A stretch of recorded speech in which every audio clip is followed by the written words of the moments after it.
اللہ تعالیٰ نے عورت کے سینے میں دو دل کیوں رکھے؟ ناظرین، قرآن مجید فرقان حمید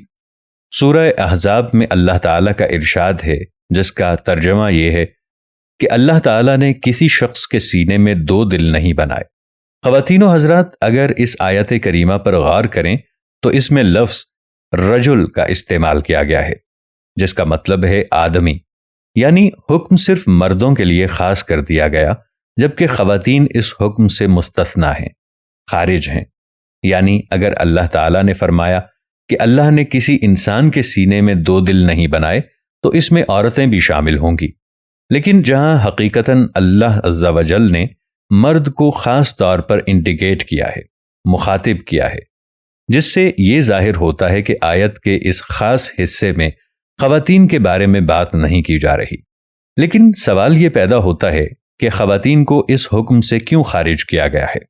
تو دوستو، اس کا جواب جاننے کے لیے ایک واقعے پر نظر ڈالتے ہیں جو امریکہ میں وقوع پذیر ہوا۔ ناظرین محترم، ایک سیمینار جس میں بہت زیادہ علماء شریک تھے، جبکہ ایک پروفیسر قرآن کریم اس کی فصاحت و بلاغت کے بارے میں بات کر رہا تھا، اور ساتھ ہی اس کے کمال درجے کی باریکی کے بارے میں کہ ایک لفظ کو تبدیل کر دینے سے معنی کچھ کے کچھ ہو جاتے ہیں۔ اس پر وہ ڈیٹیل ڈسکشن کر رہے تھے اور اس کی مثالیں یعنی ایگزامپلز بھی دے رہے تھے کہ اچانک ایک سیکولر ذہن کا اسٹوڈنٹ اٹھ کر کھڑا ہوتا ہے اور کہتا ہے کہ میں اس بات پر یقین نہیں رکھتا، کیونکہ قرآن میں ایسے الفاظ بھی موجود ہیں جو آپ کے موقف کی نفی کرتے ہیں، اور اس کی دلیل سورۃ الاحزاب کی یہ آیت ہے جس میں آپ کے خدا نے فرمایا کہ کسی آدمی کے سینے میں اللہ تعالیٰ نے دو دل نہیں رکھے۔ اب غور کیجئے ناظرین کہ اس آیت پر کہ آپ کے خدا نے یہاں صرف آدمی کا ذکر ہی کیوں کیا ہے؟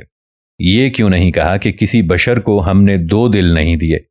اور کیوں یہ نہیں بتایا کہ سب انسان، مرد ہو یا عورتیں، ایک ہی دل رکھتے ہیں؟ کہ دوستو، یہ سوال سنتے ہی حال میں خاموشی چھا جاتی ہے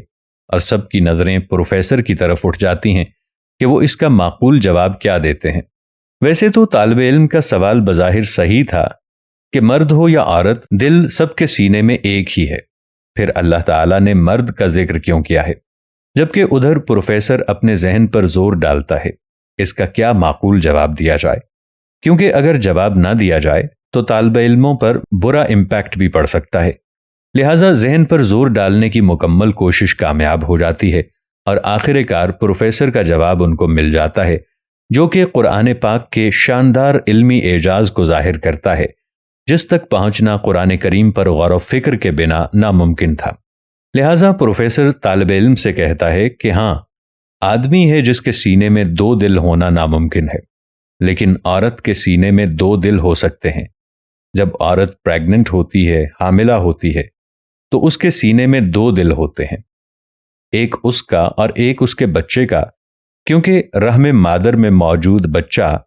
گویا کمہار کی چاک پر بھرا ہوا مٹی کا لوتھڑا ہوتا ہے۔ ماں بظاہر ایک انسان ہوتے ہوئے بھی دو انسان ہیں، اس میں ایک کی بجائے دو دل دھڑکتے ہیں، اس میں دو وجود پلتے ہیں اور دو روحیں اپنی غذا پاتی ہیں۔ ناظرین کرام، قرآن کریم اور اس کی ہر آیت، ہر لفظ میریکل یعنی معجزہ ہے۔ اللہ تعالیٰ نے ہر آیت کے ایک ایک لفظ کو حکمت ربانی کے ساتھ کنیکٹ کر دیا ہے،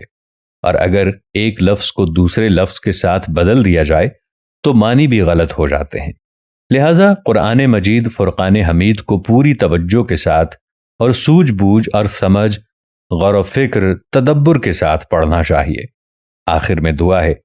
کہ اللہ تعالی ہمیں قرآن پاک پر زیادہ سے زیادہ غور و خوض کرنے کی، فکر کرنے کی اور اس پر ریسرچ کرنے کی توفیق عطا فرمائے۔ اگر ویڈیو آپ کو اچھی لگی ہو اور آپ کا ایمان تازہ ہوا ہو تو صدقہ جاریہ سمجھ کر دوسروں کے ساتھ بھی ضرور شیئر کیجیے گا۔ ہو سکتا ہے آپ کے ایک شیئر سے اللہ تعالیٰ کسی کی زندگی، کسی کا دل بدل دے۔